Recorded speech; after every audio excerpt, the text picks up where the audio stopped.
Guest speaker sa graduation rites sa Lucena City, si dating Senador Panfilo Lacson. Hindi kaya mas magandang matuto na tayo para maiba naman ang resulta.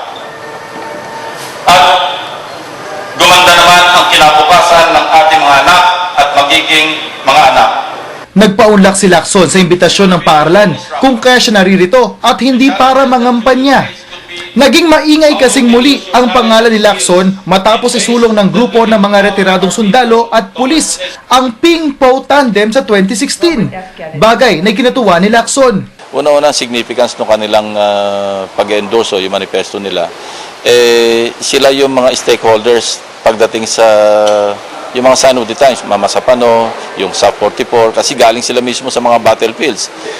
Pagkatapos, sila yung mga vanguards no, sa peace and order. Karangalan na ni Lacson na itambal siya kay Po. Lalo anya, believe siya sa performance ng senador. Nahangaan ko siya no, dahil sinusubaybayan ko yung young political career niya.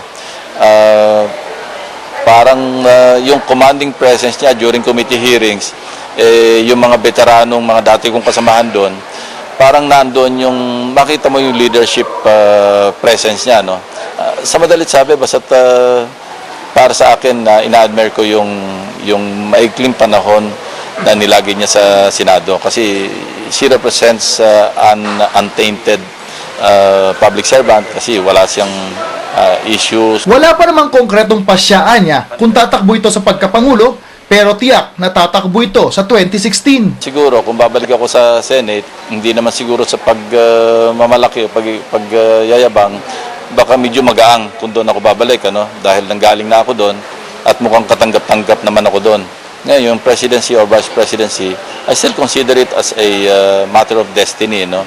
Kasi yung political landscapes at saka yung reversal of fortunes, nakita natin to during the recent political exercises. Lumutang ang Ping Po Tandem sa kainitan ng Mama Sapano encounter dahil naniniwala ang mga nagsusulong na grupo ng mga tulad ni Lacson at Po ang kailangan para di na ito maulit.